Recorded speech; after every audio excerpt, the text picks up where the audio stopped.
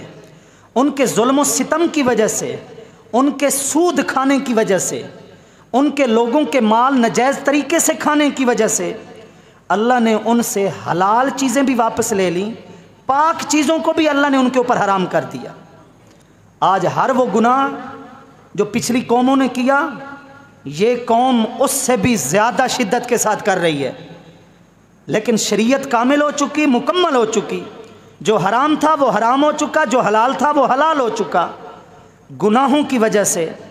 ظلم کی وجہ سے، زیادتیوں کی وجہ سے، نافرمانیوں کی وجہ سے ایسا اس نے کوئی حکم جاری نہیں فرمایا کہ تمہارے لیے پہلے بکرا حلال تھا، اب تمہاری مسلسل نافرمانی دیکھ کر تمہاری پوری قوم سے بکرے کو حرام کیا جا رہا ہے۔ تمہارے لیے یہ چیز پہلے حلال تھی، تم نے قدر نہیں کی میری، اس لیے یہ حلال چیز اب تمہارے لیے حرام کی جا رہی نہیں۔ لیکن اس کے مقابلے میں آپ مطالعہ کریں، فَبِظُلْمٍ مِّنَ الَّذِينَ هَادُوا حَرَّمْنَا عَلَيْهِمْ طَيِّبَاتٍ أُحِلَّتْ لَهُمْ۔ اللہ رب العزت نے پچھلی قوموں کے لیے ذکر فرمایا، قرآن مجید کی 4 سورۃ سورہ نساء کے آخر میں ارشاد فرمایا پچھلے لوگوں کے مسلسل ظلم کی وجہ سے، اور آگے آئے وَأَخْذِهِمُ الرِّبَا، سود کے لین دین کی وجہ سے، وَأَكْلِهِمْ أَمْوَالَ النَّاسِ بِالْبَاطِلِ، ناجائز طریقے سے لوگوں کا مال ہڑپ کر لینے کی وجہ سے اللہ نے فرمایا حرمنا علیہم طیبات احلت لہم، وہ پاک چیزیں جو ان کے لیے پہلے حلال تھیں، ان کے گناہوں کی وجہ سے ہم نے وہ چیزیں ان کے لیے حرام کر دی۔ وہ چیزیں پہلے پاک تھیں لیکن ان کے گناہوں کی وجہ سے، نافرمانیوں کی وجہ سے ہم نے وہ چیزیں ان کے لیے حرام کر دی۔ یعنی اللہ نے جب دیکھا کہ یہ قوم مسلسل میری نافرمانی کر رہی ہے، اللہ نے سزا میں حلال چیزوں کو بھی حرام کر دیا، لیکن ایسا معاملہ اس نے اپنے محبوب کی اس امت کے لیے نہیں فرمایا۔ آج چربی ہے نا، چربی سے کتنی مصنوعات ہمارے ہاں تیار ہو رہی ہیں، کتنی پروڈکٹس ہیں جس کے اوپر ہمارا نظام معیشت کا چل رہا ہے اور اس کا تعلق چربی سے ہے۔ گائے کی چربی ہے، حلال جانوروں کی چربی ہے، اجازت ہے، قربانی کا وقت قریب آ رہا ہے، جیسے گوشت حلال ہے حلال جانور کا، ایسے اس کی چربی ہمارے لیے حلال ہے، اس کو کسی بھی طریقے سے آپ اپنے استعمال میں لا سکتے ہیں، جیسے استعمال میں لایا بھی جا رہا ہے۔ لیکن پچھلی قوموں کے لیے ذرا سنیں، وَمِنَ الْبَقَرِ وَالْغَنَمِ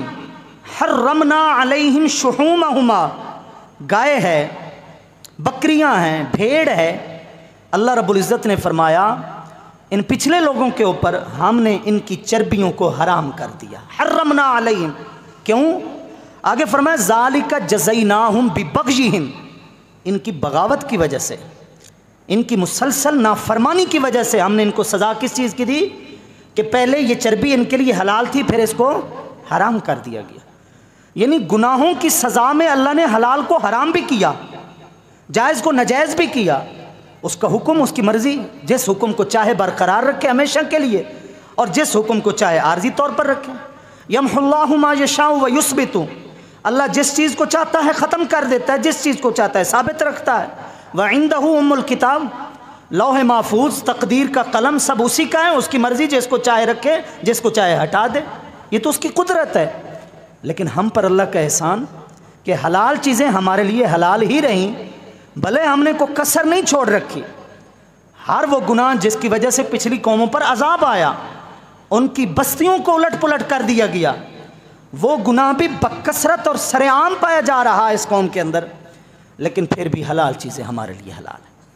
تو جہاں یہ اللہ